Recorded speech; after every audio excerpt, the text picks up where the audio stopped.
Hello my dear student. आज की जो क्लास में अपन जो पढ़ेंगे university of Rajasthan Jaipur syllabus BCA. BCA का फुल फॉर्म हो गया बैचलर ऑफ कंप्यूटर एप्लीकेशंस। एक तरह का 3 इयर्स का ये डिग्री कोर्स है, प्रोफेशनल डिग्री है।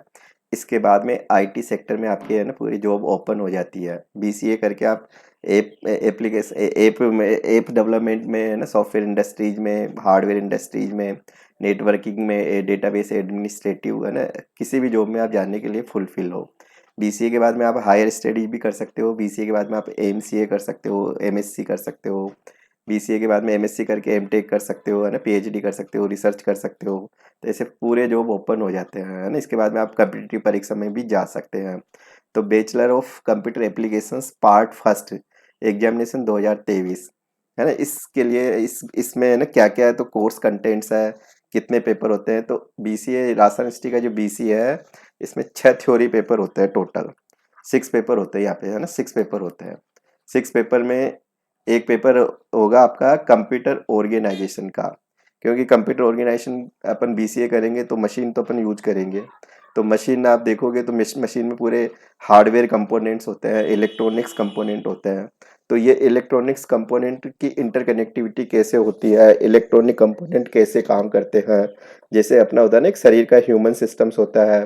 तो ह्यूमन सिस्टम्स की अपन कोई भी जैसे एमबीबीएस कोर्स करते हैं तो पहले पूरे सिस्टम्स की, ह्यूमन सिस्टम्स के एक एक पार्ट्स की स्टडी करते हैं कि ये पार्ट्स कैसे है, कैसे होता है, इसका इंटरनल मैकेनिज्म क्या है, ये कैसे काम करता है। हार्ट का जैसे क्या रोल होता है, मस्तिष्क का क्या रोल होता है, हार्ट और मस्तिष्क में क्या रिलेशंस है ना, पूरा नर्वस सिस्टम्स अपना कैसे काम करता है। तो ये पूरी स्टडी अपन जब कोर्स करते हैं तो पहले है ना हार्डवेयर कंपोनेंट्स की डीपली स्टडी करते हैं। अपन साइंस में भी प्रैक्टिकल करते हैं। साइंस में भी आप फिजिक्स में प्रैक्टिकल करोगे तो पहले इक्विपमेंट्स का नॉलेज बहुत ज़रूरी है।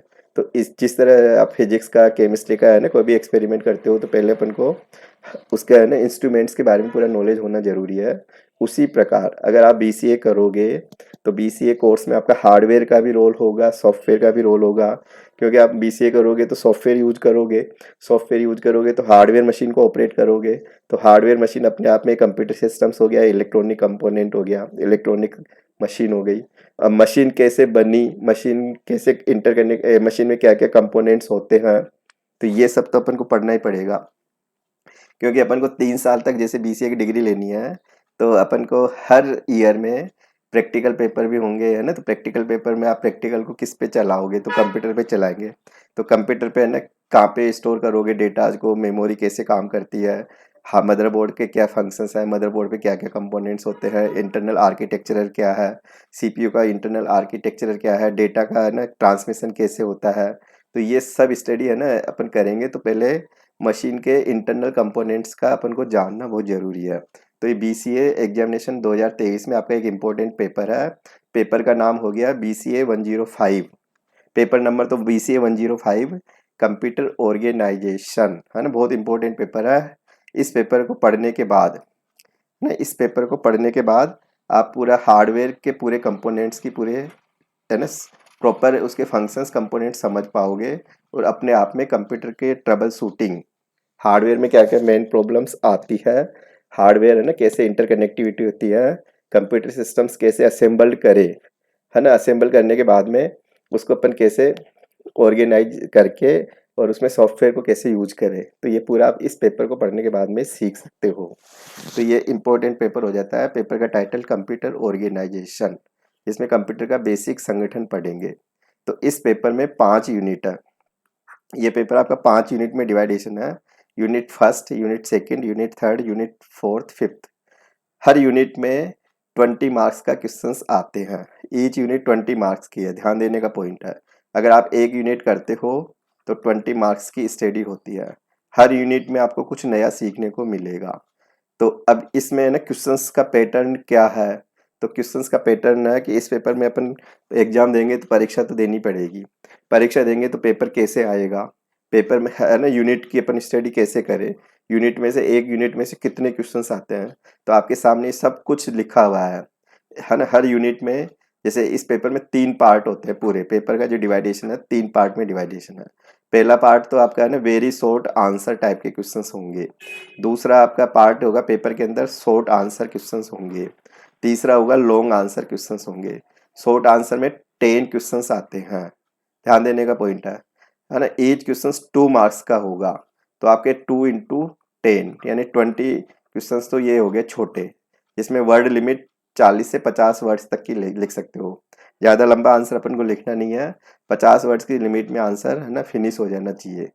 तो ये 2-2 मार्क्स के क्वेश्चंस है। हर यूनिट में से 2 मार्क्स का 2 क्वेश्चंस है ना 2-2 मार्क्स के आएंगे। जैसे ये यूनिट फर्स्ट है तो इसमें 2 क्वेश्चंस बनेंगे पूरे 2 मार्क्स के, है ना। 2 क्वेश्चंस 2 मार्क्स के बनेंगे। एक क्वेश्चंस आपका 5 मार्क्स का ये 4 मार्क्स का होगा, है ना। यूनिट पार्ट सेकंड में 5 क्वेश्चंस आएंगे, 5 क्वेश्चंस में ईच क्वेश्चंस 4 मार्क्स का होगा, तो ये यूनिट आपकी 20 मार्क्स की ये यूनिट हो जाती है। तो 5 क्वेश्चंस हो गए, 4 मार्क्स के हो गए। हर यूनिट में से एक 4-4 नंबर का क्वेश्चन आएगा, 4 मार्क्स का एक सिंगल क्वेश्चन आएगा। तो 2 क्वेश्चंस तो ये 2 मार्क्स के हो गए, है ना। 2 क्वेश्चंस तो 2-2 मार्क्स के हो गए। एक क्वेश्चन आपका 4 मार्क्स का हो गया इस यूनिट का। तो यानी कि 4 नंबर का कोई सा भी पॉइंट आ सकता है। और आपका लॉन्ग आंसर जो क्वेश्चंस है, इसमें इंटरनल चॉइस होती है कि इसमें एक यूनिट में से है ना 12 मार्क्स का एक क्वेश्चंस बनेगा, और है ना इसमें इंटरनल चॉइस होगी, और का 2 में से एक क्वेश्चंस कोई सा भी कर दो। इसमें 2 क्वेश्चंस बनेंगे 12 मार्क्स के, 2 में से 1 क्वेश्चंस को आपको अटेम्प्ट करना है। तो यानी कि 12 मार्क्स का आपका एक क्वेश्चंस तो बड़ा हो जाएगा, जिसमें 2 क्वेश्चंस में से एक करना होगा। 4 मार्क्स का अलग हो गया, और ये आपका अगेन टू नंबर से 2 मार्क्स के हो गए। तो यानी 20 मार्क्स की एक यूनिट होती है ये, 20 मार्क्स की एक यूनिट है। अगर इस यूनिट के पूरे पॉइंट कर लेते हो तो आपके 20 मार्क्स यहाँ कन्फर्म हो जाते हैं कि आप ला सकते हो। तो आपका है ना पेपर 3 पार्ट में डिवाइडेशन है, 2-2 नंबर के 10 क्वेश्चंस। सेकंड पार्ट में है ना 5 क्वेश्चंस 4 मार्क्स ईच होगा। 80 मार्क्स तक की वर्ड लिमिट होगी इसकी, यानी 80 वर्ड्स की लिमिट होगी कि आप इसमें एक से 1.5 पेज तक आंसर लिख सकते हो। और 5 क्वेश्चंस में अब 300 मार्क्स तक की लिमिट हो सकती है। 12 मार्क्स का एक क्वेश्चन होगा जिसमें आप 300 मार्क्स मार्किंग तक का आंसर लिख सकते हो, डायग्रामेटिकली प्रेजेंट करोगे। बड़े आंसर में आपको डायग्राम देना भी जरूरी हो जाता है। डायग्राम देके अगर आप क्वेश्चंस को प्रेजेंट करते हो तो अच्छी मार्किंग आती है। तो फर्स्ट यूनिट आपकी जो है वो कंप्यूटर पे मदरबोर्ड को लेके मेन तो ये है ना, कंप्यूटर की हिस्ट्री को लेके, कंप्यूटर का डेवलपमेंट है, न्यूमेन मशीन है, ये क्वेश्चन आता है परीक्षा में। मदरबोर्ड है, मदरबोर्ड में सिस्टम्स क्लॉक होती है, बसेस होती है मदरबोर्ड के ऊपर। पूरा बस का जैसे आर्किटेक्चर है, ये पूरे सर्किट्स होते हैं, ISA, AMCA, EISA, ये सब मदरबोर्ड के कंपोनेंट्स कह दो आप। मदरबोर्ड के ऊपर स्लॉट्स होते हैं बहुत सारे, है ना, पोर्ट्स होते हैं, कार्ड्स होते हैं, जिसमें अपन ये लगा सकते हैं। नेटवर्क एडोप्टर कार्ड्स भी मदरबोर्ड पे हो सकता है। SC SI कार्ड भी हो सकता है, साउंड कार्ड भी हो सकता है, टीवी ट्यूनर भी हो सकता है। पूरे पोर्ट्स होते हैं, पोर्ट्स के कुछ नाम है ये, है ना, जिसमें पैरेलल पोर्ट है, AGP है, USB है ना, एक फायर वायर है ना, ये भी पोर्ट का नाम है। केबल्स है, केबल्स के जैसे ये RS 2.12 एक केबल का टाइप है, बिना है ना, इनपुट डिवाइसेज, आउटपुट डिवाइसेज है, स्टोरेज डिवाइसेज है, ये सब आपको इस फर्स्ट यूनिट में पढ़ना होगा, यानी बेसिक्स हो गई फर्स्ट यूनिट में। फिर सेकंड स्टोरेज है, उनका इंटरनल आर्किटेक्चर कैसे होता है, हार्ड ड्राइव पढ़ेंगे, हार्ड ड्राइव का कैसे इंटरफेस होता है, कैसे काम करती है ना, ये पूरी थ्योरी फर्स्ट यूनिट में पढ़ लोगे। सेकंड यूनिट में आपका बेसिक ये हो गया बिल्डिंग ब्लॉक्स, पूरा इनपुट आउटपुट का कैसे कंट्रोल होता है ना, मेमोरी है, ALU है, पूरे इसके कंपोनेंट्स हो गए, है ना, कंट्रोल यूनिट है, कंट्रोल यूनिट से पूरे फंक्शंस हो गए। इंस्ट्रक्शंस है, इंस्ट्रक्शंस एग्जीक्यूशंस है ना, एग्जीक्यूशन साइकिल है, phase execution and phase cycle है, ये सब आप पढ़ोगे कि ऑपरेशन ऑफ कंट्रोल रजिस्टर्स है, कंट्रोलिंग ऑफ अर्थमेटिक ऑपरेशंस है। तो ये पूरे है ना अपन को इस सेकंड यूनिट में पढ़ना होगा।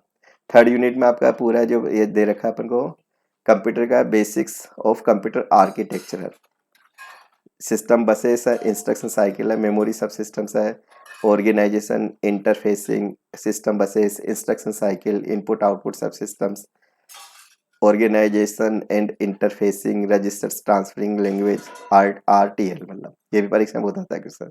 CPU का पूरा डिजाइन है, पूरा है ना, ALU का पूरा डिजाइन हो गया है ना, तो अपन को यहाँ सर्किट से रिलेटेड कुछ इसमें है ना कैसे कंट्रोल होता है पूरा डेटा, तो वो पूरी थ्योरी आप यूनिट थर्ड में पढ़ोगे। यूनिट फोर्थ में एड्रेसिंग टेक्निक्स है, जिसमें कई प्रकार के एड्रेसेज अपन यूज करते हैं। एड्रेसेज के कई सारे मोड होते हैं, डायरेक्ट, इनडायरेक्ट, इमीडिएट, है ना, रिलेटिव इंडेक्स, तो ये पूरे एड्रेस टेक्निक्स के अंतर्गत आपका पूरा सिस्टम्स आ जाएगा। स्टैक्स है, फिर ये रोम के पूरे टाइप्स आ गए, जैसे इसमें है ना रोम, ईपी रोम, ई डबल ईपी रोम, ईएपी रोम, है ना कैश एंड वर्चुअल मेमोरी।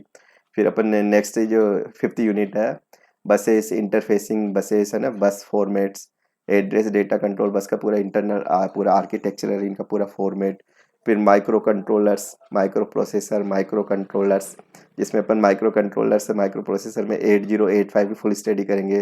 वो तो ये बहुत पुराने प्रोसेसर्स हैं जिनकी पूरा आर्किटेक्चर पढ़ेंगे अपन। डीएमए कंट्रोलर पढ़ेंगे, इनका क्या रोल है। ये सिस्को रिस्क जो कंप्यूटर के ये प्रोसेसर के आर्किटेक्चर है, इनका क्या रोल है। तो 5 यूनिट में ये सिलेबस डिवाइडेशन है, हर यूनिट में आप नया पढ़ोगे, क्योंकि इंटरकनेक्टिविटी होती है, हार्डवेयर से पूरा सिस्टम्स बनता है, सबको पता है। कंप्यूटर सिस्टम्स में एक सिंगल यूनिट तो होती नहीं है, कंप्यूटर सिस्टम्स में डिफरेंट डिफरेंट कंपोनेंट्स होते हैं। कंपोनेंट का इंटरकनेक्टिविटी कैसे होती है ना, इसमें डेटा का ट्रांसमिशन कैसे होगा, इसका इंटरनल आर्किटेक्चर क्या है, डेटा का फ्लो कैसे होगा। तो ये पूरा अपन यहाँ पे इस ऑर्गेनाइजेशन के पेपर में पढ़ लेंगे। तो अब अपन को ये सिलेबस अपन ने देख लिया कि इसमें मेजर जो होता है फंक्शनिंग कंपोनेंट, देखो इनपुट डिवाइस हो गई, इसमें different different input device components आ जाएंगे ना। आउटपुट डिवाइस है जिसपे रिजल्ट्स प्रोड्यूस करते हैं। कंप्यूटर की मेमोरीज है जिसमें अपन डेटा प्रोग्राम को, इंस्ट्रक्शंस को, प्रोग्राम्स को, डेटा को ना अपन होल्ड करते हैं। तो मेमोरीज है, फिर एक तो प्राइमरी मेमोरी, एक सेकेंडरी मेमोरी। तो कैसे इनमें है ना डेटा का पूरा फ्लो होता होगा, कि रैम से डेटा सीपीयू के बीच में कैसे जाता होगा, है ना, एक तरह से बसेस कैसे काम करती थी, पूरा आर्किटेक्चर यहाँ पढ़ लोगे। तो ये बहुत इंपॉर्टेंट है ना, पेपर हो जाता है। फिर अपन देखें कि पेपर का पैटर्न क्या होगा, यूनिवर्सिटी में ना पेपर कैसा आता है। तो अपन एग्जैक्ट 2022 का पेपर देख लेते हैं। तो पेपर में देखोगे कि तो BCA part first Rajasthan university का पेपर है ना 2022, faculty of science 3 years scheme के अंतर्गत है, कंप्यूटर ऑर्गेनाइजेशन। तो इसमें अपन जब क्वेश्चन पेपर देखेंगे, तो क्वेश्चन पेपर है ना पार्ट फर्स्ट में 10 क्वेश्चन है। जैसे what is the computer architecture, है ना पहला क्वेश्चन। फिर सेकंड क्वेश्चन है सिस्टम क्लॉक क्या होती है इन कंप्यूटर में, एजीपी स्लॉट क्या होता है ना, पाम टॉप कंप्यूटर क्या होता है, यूएसबी पोर्ट क्या होता है, मेमोरी बफर्स क्या है, what is the stack pointer, what is the micro processor in computer, DMA controller, है ना एक्जुलरी मेमोरी। तो इनके बारे में 2-2 मार्क्स के क्वेश्चन है। 40 से 50 वर्ड तक की लिमिट में ये क्वेश्चन आ जाने चाहिए, है ना, इस लिमिट्स में आपके क्वेश्चन हो जाने चाहिए। फिर पार्ट सेकंड में देखोगे तो ये 5 क्वेश्चन है, ईच क्वेश्चन 4 मार्क्स का है यहाँ पे। तो 5 यूनिट है, हर यूनिट का एक क्वेश्चन है। तो यहाँ पे जैसे वो न्यूमैन आर्किटेक्चर पूछ लिया, पूरा डायग्राम बताते हुए इसका एक्सप्लेनेशन देना है। फिर दूसरा क्वेश्चन हो गया मेन टाइप्स, कंप्यूटर के पूरे प्रकार है, कितने प्रकार के कंप्यूटर होते हैं, वो पूरा एक्सप्लेनेशन करते हुए इसको लिखना अपन को 1-1.5 पेज में। फिर एएलयू अर्थमेटिक लॉजिकल यूनिट, इसके क्या ऑपरेशंस होते हैं, एएलयू क्या क्या काम कर सकता है, वो पूरे इसके एक्सप्लेनेशन देना है यहाँ पे। Virtual machine memory, virtual memory क्या होती है, कैसे काम करती है ना, इसका क्या कंसेप्ट है, तो यह इसका पूरा कंसेप्ट लिखना अपन को। What is the bus architecture, है ना क्या होता है, एक्सप्लेन इट्स टाइप, कितने प्रकार के बस आर्किटेक्चर होते हैं, ये पूरा यहाँ पे इसका एक्सप्लेनेशन देना है। तो ये 5 क्वेश्चन है, 4 नंबर के क्वेश्चन है, कब पूरे कंपलसरी है, 4 मार्क्स का क्वेश्चन है ये, पांचों को करना जरूरी है ना। फिर नेक्स्ट पार्ट थर्ड में देखोगे, पार्ट थर्ड में आपको इंटरनल चॉइस मिलेगी। ईच क्वेश्चन है ना आपका 12 मार्क्स का है ये। तो 12 मार्क्स में आपका और ऑप्शन है, या तो ये करो, है ना, और का करो, या और से अबो वाला करो, है ना, दोनों में से एक क्वेश्चन करना है। तो जैसे ये क्वेश्चन सब सेक्शन है इसके, मदरबोर्ड, है ना, plotter, random sequential access, tracks and sector क्या होता है, तो ये इंडिविजुअल पॉइंट है, इनके ऊपर 4-4 नंबर के हिसाब से ये 12 नंबर के, 3-3 मार्क्स के हिसाब से 12 मार्क्स के हो जाते हैं। ये आपका एक पूरा मेजर क्वेश्चन हो गया। 5 जनरेशन है कंप्यूटर की, 5 पीढ़ियाँ थी, हर पीढ़ी में क्या क्या है ना नया आया, क्या क्या चेंजेज हुआ, तो ये पूरा एक्सप्लेनेशन देते हुए क्वेश्चन अपन को करना होता है। 8वां नंबर का क्वेश्चन में what is the instruction cycle and it's type, explain with the help of diagram के थ्रू, इसको पूरा एक्सप्लेनेशन देना है।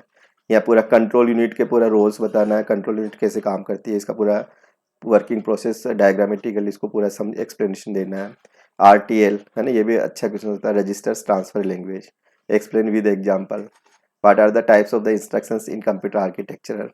फिर 10वां नंबर का क्वेश्चन है, what is the use of addressing mode, explain the types of address mode. जैसे 5-6 कैटेगरी होती है, वो पूरा एक्सप्लेनेशन देते हुए करना है। मेमोरी हिरार्ची एंड है ना वाई इट इज नीडेड, ये पूरा मेमोरीज का पूरा हिरार्चिकल स्ट्रक्चर बताते हुए हर मेमोरी को एक्सप्लेनेशन देना है। तो ये आपके 11वां नंबर का क्वेश्चन है, difference between micro processor and micro controller.